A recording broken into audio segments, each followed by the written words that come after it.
everyone, and welcome back.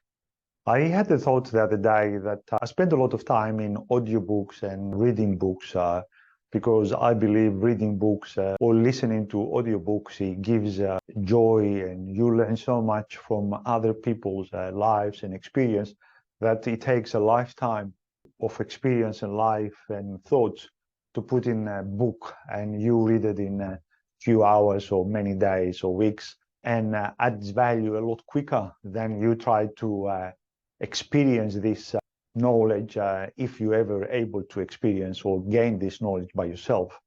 So I thought to start a new file of recommended books that it came across my path during my life. And some of them, and most of them by coincidence, some of them recommended by friends, some of them I Googled them and I got interested and I found it of value. And many of them, of course, were not of much value, which I'm not going to talk about them. And I started my first book, which was really the first book. It opened my eyes about financial education and wealth creation in my very, very early days as a professional in the accounting profession. So as a young accountant working in a city, in a practice in York Street, I wanted to have a break on lunchtime, and usually I walk around the block, way down to the lift, to the lift. I just had the thought, it's good if I could have something to read and educate myself about my wealth creation, my knowledge, information, how to generate wealth, not just for me as a young practitioner, a young adult to the accounting practice, but also for my children as part of their financial education. Instead of lecture them, give them information by way of living as a role model, instead of just tell them do this, do that.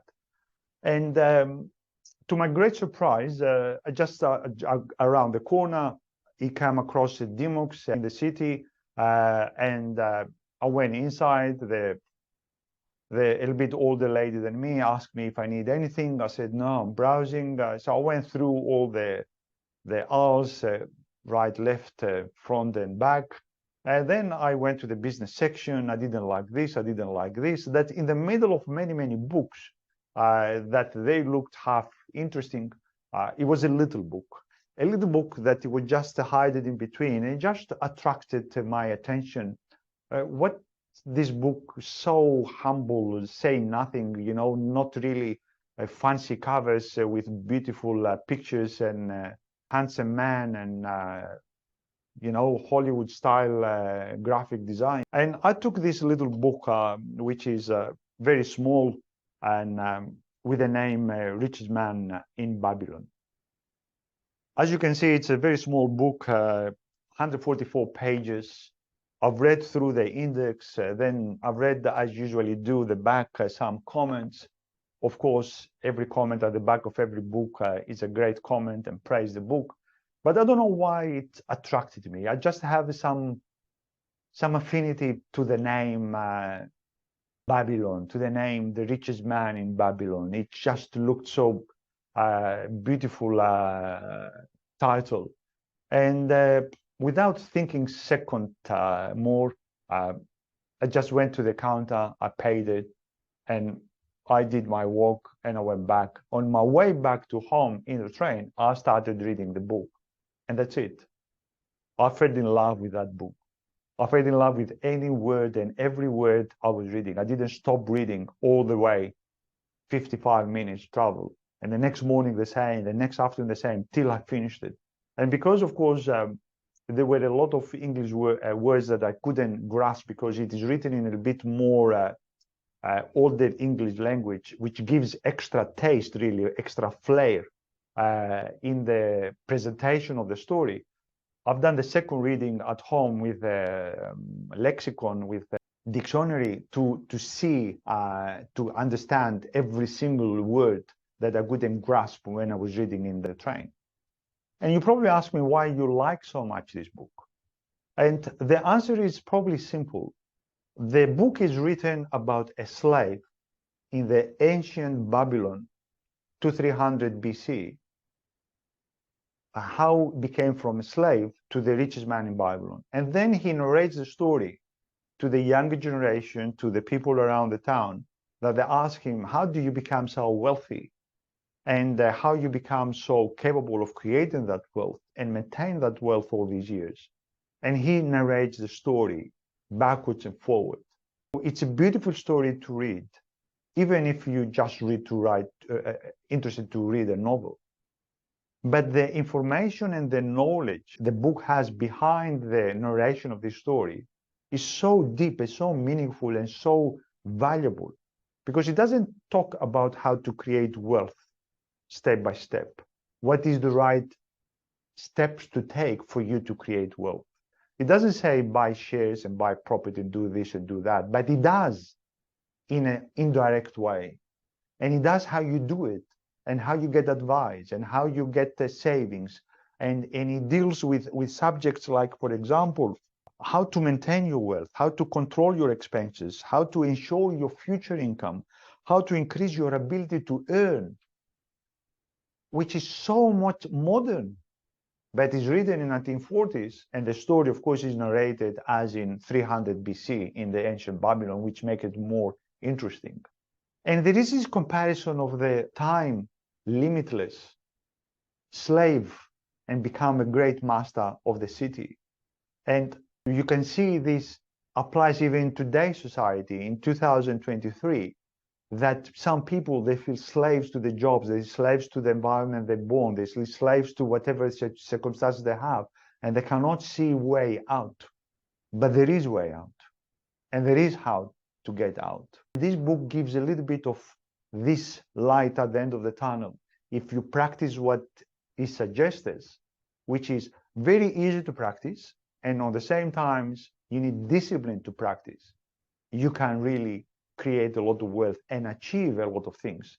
And this doesn't apply just to the wealth creation, it applies to a lot of things in our life beyond wealth creation. I don't want to cut the interest and say what is the book exactly, but it applies to a lot more than wealth creation.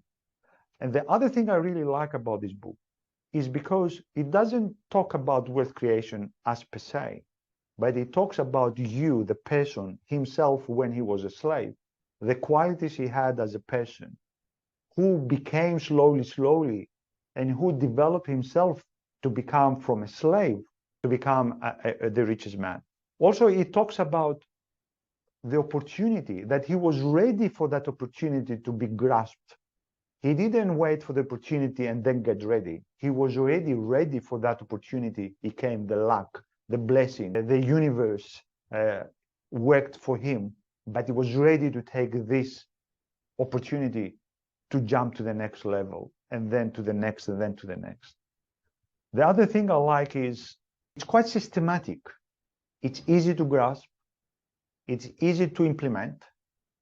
And I know by fact, it is very achievable and very implementable if you do what it says for creation wealth, and you create a better you by adapting a lot of the principles of the book. The other thing I really like is it doesn't worship wealth. It gives a high value of having wealth, but it doesn't worship wealth. It's a tool. And I like this inclination that it's a tool. It is not the main issue in our lives to create wealth. It is part of us to live a full life and achieve in life a lot of things from all aspects of the spectrum, from the most spiritual to the most materialistic. And this is a tool, things for us to live a more fulfilled and full life. So I like that it doesn't worship, but it plays a high value and importance of wealth creation. They also think the other point that I really like, it just takes the misconception that a lot of, say, ethnic communities have, and a lot of people have, that if I don't do cutthroat, and if I don't cut the corners, if I don't do a bit of a crooked job here and a bit crooked thing here, I will never go and achieve anything. And every wealthy person, he must be done something wrong in his life to be that wealthy. And this book, it just shows you it's not that the case, especially for a middle class environment that the majority of us we are, and whoever listens to me.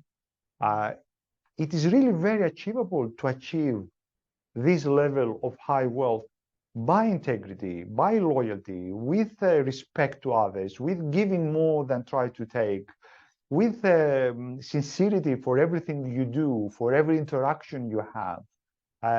You don't need to grasp everything for you, every single right, and take it for you. It's a lot more, how can I say, blessed wealth if you create it with integrity, loyalty, love, respect, consideration for the other person, than take it everything for you. And it is possible. And that book and the story shows you really that you don't need to do anything wrong for you to become quite wealthy and comfortable. To my view, at least in the middle class, and I can say that it's very, very possible to do that. And this is another point I liked in this book. I have to say it is one of my favorite top 5 books. I have probably, if Dimox tries my credit card, he will probably see that I bought 50 or 60 of them, maybe even more over the years.